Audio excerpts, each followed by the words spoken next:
জ্ঞানব্যাপী মসজিদ নিয়ে এবার পথে নামলেন সিদ্দিকুল্লাহ চৌধুরী। উত্তরপ্রদেশের বারাণসীর জ্ঞানব্যাপী মসজিদে পূজা অর্চনার অনুমতির বিরোধিতায় পথে নামল পশ্চিমবঙ্গ জমিয়ত উলামায়ে হিন্দ। শুক্রবার রাজাবাজার থেকে ধর্মতলা পর্যন্ত মিছিলে অংশ নেন বহু মানুষ। মসজিদ ভেঙে মন্দির তৈরির অপচেষ্টা করছে কিছু সাম্প্রদায়িক শক্তি, পাশাপাশি দেশের ঐতিহ্য নষ্ট করা হচ্ছে। এই সব ঘটনার প্রতিবাদে জমিয়তে উলামায়ে হিন্দ আয়োজিত মিছিলে পা মেলান একাধিক মুসলিম সংগঠনের সমর্থকরা। শুক্রবার জুম্মার নামাজ শেষ হতেই রাজাবাজারের মোড়ে বহু মানুষের সমাগম হয়।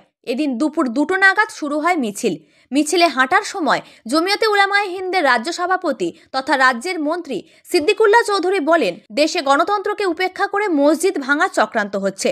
সিদ্দিকুল্লাহর দাবি, মসজিদের পবিত্রতা রক্ষা করতে হবে। তিনি বলেন, বিজেপি আরএসএস এর চক্রান্তে 800 বছরের পুরাতন মসজিদ ভেঙে দেওয়ার চক্রান্ত চালানো হচ্ছে। দেশে জুলুমবাজদের রাজত্ব চলছে। জুলুম আল্লাহ পছন্দ করেন না। ফেরাউনের পথ অবলম্বন করছে বিজেপি সমর্থিত শাসক শ্রেণী। সিদ্দিকুল্লাহ চৌধুরী আরো বলেন, ব্যাপী মসজিদে পূজা পাঠ চলবে না। তার স্লোগান, মন্দির মসজিদ বানানোর রাজনীতি মানছি না।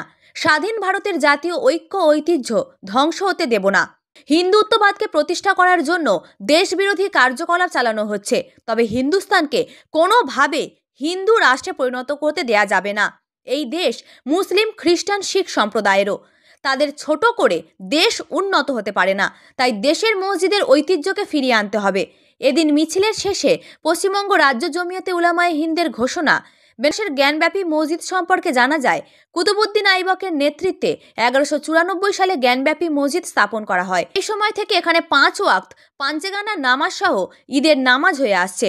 1678 সালে মসজিদ সংস্কার ও সৌন্দর্যায়নে বাদশাহ আলমগীরের অবদান রয়েছে।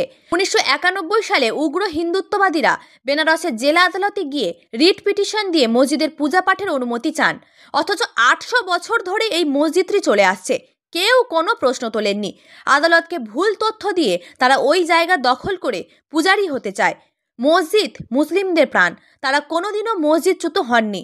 আদালতও এই 33 বছরে মন্দিরের পক্ষে রায় দেননি। হঠাৎ বিজেপি ক্ষমতায় আসার পর মসজিদে শিবলিঙ্গ খোঁজার হিড়িক শুরু হয়েছে। আরএসএস তথা সংঘ পরিবারের গোপন পরিকল্পনার মাধ্যমে স্থির করেছে কোন কোন মসজিদকে তারা মন্দিরে রূপান্তরিত করবে। উগ্র হিন্দুত্ববাদীরা মনে করে তারা হিন্দু ধর্মের ঠিকা নিয়েছে, কিন্তু দেশের সিংহভাগ হিন্দু তাদের সঙ্গে নেই। সাম্প্রদায়িকতার এই আবহে আন্তর্জাতিক পর্যায়ে দেশের ভাবমূর্তি কলুষিত হচ্ছে। জমিয়ত উলামায়ে হিন্দ বরাবরই এই অন্যায়ের বিরুদ্ধে সোচ্চার হয়ে থাকে।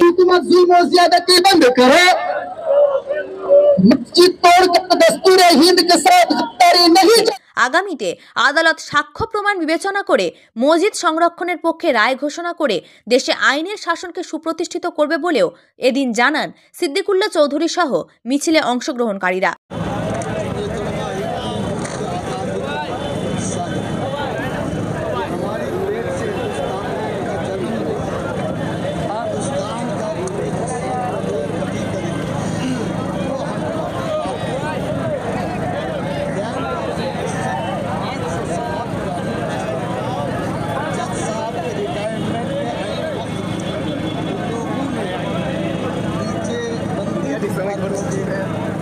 ये फैसला पूरे मुल्क के लोगों को, जो लोग हिंदुस्तान के अच्छे शहरी को नुकसान कॉन्स्टिट्यूशन को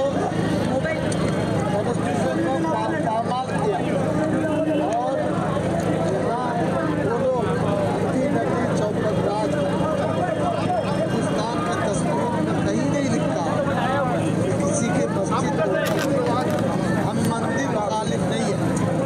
मंदिर अपनी जगह पर रहे। हम मंदिर के बारे में किसी किस्म की बात नहीं करते।